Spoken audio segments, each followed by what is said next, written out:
안녕하세요. 저 K리츠 투자 운영의 하남수라고 합니다. 저는 오늘 리츠를 활용한 노인복지주택 개발이라는 주제로 강연을 하게 됐고요. 이렇게 자리를 마련해 주시는 한국 테크포럼, 프롭테크포럼, 그 다음에 시니어 스마트 하우징 협의회 회장이신 SF 플랫폼 감사드리고 발표 시작하도록 하겠습니다.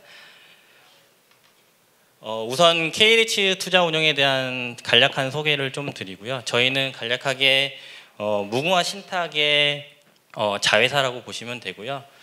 기본적으로 펀드, 그 다음에 리츠 둘 다 집합투자업자와 자산관리회사 역할을 겸용하고 있는 운용사입니다. 저희가 했던 프로젝트를 쭉 나열한 건데요. 기본적으로 저희 가장 그 서울역 앞에서 보시면 볼 수 있는 서울스퀘어를 저희가 시알리츠로 담으면서 시작했던 회사고, 그 다음에 최초의 개발 리츠, 그 다음에 최초의 임대주택 리츠 등을 하면서 발전을 해왔던 회사고, 2017년도에 1월에 무허신탁이 인수하면서 급격한 발전을 했던 회사로 보시면 될 것 같습니다. 쭉 여러 가지 물건들을 저희가 담고 개발하고 하면서 운용을 해왔고요. 지금 현재 SL 플랫폼하고, 그 다음에 두 번째 발표하셨던 포스턴 자산 운영하고 저희가 동대구 노인복지주택 개발을 같이 참여하면서 진행하고 있습니다. 간략하게 저희는 한 5조 정도 운영하고 있는 회사로 보시면 될 것 같고요. 다양한 물건들을 하고 있습니다.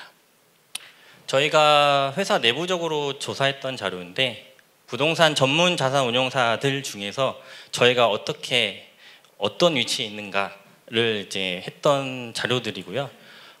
작년 기준으로 했을 때는 영업수익 11위, 당기순이익 9위, 1인당 영업수익 14위, 당기수익 13위 수준입니다. 부동산 전문 자산 운용사는 한 79개 정도 매년 늘고 있었고요. 2022년도 경우에는 저희가 1인당 영업수익 1위를 차지했습니다. 저희가 일당백으로 열심히 일을 하는 회사로 봐주시면 될 것 같습니다. 기본적으로 리츠에 대한 간략한 설명을 좀 드리겠습니다. 펀드하고 리츠 똑같이 남의 돈을 끌어다가 운영하는 부분이고요. 리츠는 SPC 형태의 주식회사고 부동산 투자회사법에 의해서 진행이 됩니다. 그리고 자산관리회사라는 저희 같은 회사를 두어야만 하고요. 그 다음에 부동산, 그 다음에 현금 같은 자산을 은행 또는 신탁사에 보관을 해야 하고요. 그리고 사무관리, 사무스탁사를 두어야만 합니다. 이 이유는 사무관리회사는 도장을 맡고 있다고 보시면 될 것 같고요. 그 다음에 일반적인 일들을 좀 진행한다고 보시면 될 것 같고, 자산보관은 어쨌든 다 투명하게 운영하기 위해서 이 세 가지 자산관리회사, 자산보관사, 사무관리회사를 나누어서 투명하게 운영하라는 취지가 담겨 있는 비이클로 보시면 됩니다. 그 다음에 노인복지주택 관련된 정부 정책 동향에 대해서 저희가 리츠 관련된 부분 포함해서 정리한 자료입니다. 정부는 지금 노인복지주택 공급과 관련된 부분을 리츠를 많이 활용해서 지금 해결하고자 노력을 하고 있고요.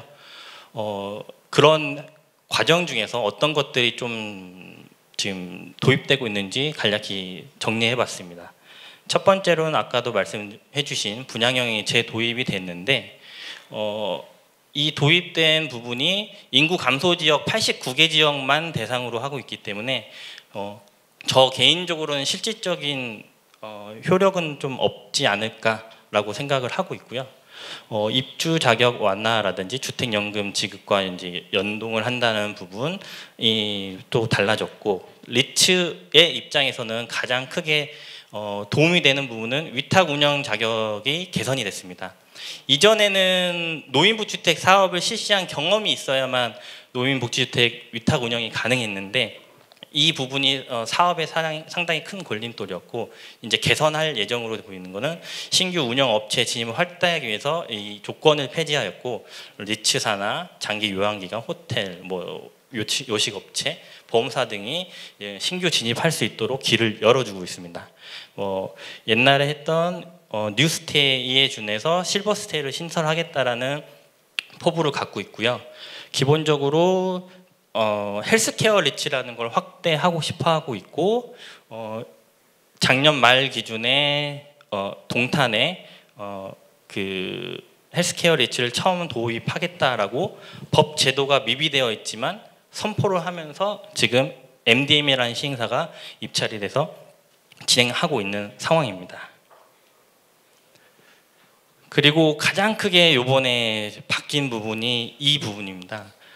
어떤 부분이냐면 프로젝트 리츠라는 걸 도입을 하려고 합니다. 그럼 이 프로젝트의 리츠의 장점은 뭐가 될 수 있고 어떤 걸 대체할 수 있느냐? 지금 현행은 PFV를 개발을 해서 다 개발한 이후에 펀드나 리츠한테 파는 형태가 많이 이루어져 있습니다. 이 경우 왜 이렇게 진행됐을 경우에는 PFV가 대부분 과실을 좀 따먹고 리츠나 펀드 같은 경우에 매입해서 운영을 했을 때 향후에 이거는 상승할 거야 라는 기대만 갖고 운영을 할 수밖에 없는 그 단점이 있고요. 이 PFV를 대체할 수 있게끔 프로젝트 리츠라는 걸 개발 단계에서 도입하겠다는 게 정부 정책 발표 중에 가장 큰 리츠 관련돼서는 포인트입니다. 이렇게 했을 경우에 장점은 리츠로 하다가 리츠로 운영까지 가능하기 때문에 개발 단계와 운영 단계를 함께 할 수 있는 리츠라는 비클을 활용하게 되면 취득세 부분이 발생하지 않게 됩니다. 왜냐하면 매각을 했을 때 취득세가 발생할 수 있고 여기는 단순히 전환되기 때문에 그 장점이 있다고 볼 수 있고요. 리츠가 여태까지 개발을 하지 못했던 그다음 이유 중에 여러 가지들이 있는데요. 저희 리츠에서는 인가를 받는 부담이 엄청납니다. 그리고 1인이 50% 이상을 50% 초과해서 주식을 가질 수 없습니다. 그리고 공모를 꼭 해야만 합니다. 이런 게 예외가 되어 있는 게 임대주택. 그래서 임대주택을 리츠로 개발을 하는 거고요. 그걸 제외하고는 저희가 공시도 해야 되고 이러다 보면은 개발 단계에서 공시를 하게 되면 내 개발 전략들이 다 노출이 되는 거거든요. 그렇기 때문에 꺼려한 부분도 있었고 인가를 받아야 돼서 부담이 있었는데 이거는 등록으로 해주겠다. 그 다음에 주식 소유에 대한 부분도 운영 단계에서 내가 검토하겠다. 공시 보고도 최소화하겠다. 주식 공모도 다 운영 단계 이후로 하겠다. 그 다음에 비주택 사업에 관련돼서도 보증 체계를 강화하겠다라는 부분을 통해서 리츠를 통해서 노인복지주택 혹은 뭐 다른 부분을 개발할 수 있는 여지를 많이 만들어 주셨습니다. 이번 장부터 설명드릴 부분은 이제 노인복지주택을 개발할 수 있는 비클들을 조금 비교하는 장표를 좀 만들었고요. PFV나 SPC는 거의 동일한 비클로 볼 수 있는데 PFV는 세제적인 혜택, 법인세 혜택이 있다고 보시면 되고요. 50억 이상이 됐을 사업일 때는 굳이 SPC로 갈 필요가 없다. 에코티가 50억 이상인 부분에는 PFV로 가는 게 가장 좋은 비클이라고 볼 수 있고 그 정도 차이, 법인세 혜택에 대한 차이가 있을 뿐이지 거의 PFV랑 동일하다고 보실 수 있고 PFV는 저희 같은 자산관리 회사를 두어야만 합니다. 그런 차이가 있을 뿐이지만 PFV는 PFV와 SPC에 대한 부분은 이런 구조를 통해서 저희가 사업을 진행할 수 있을 거고요.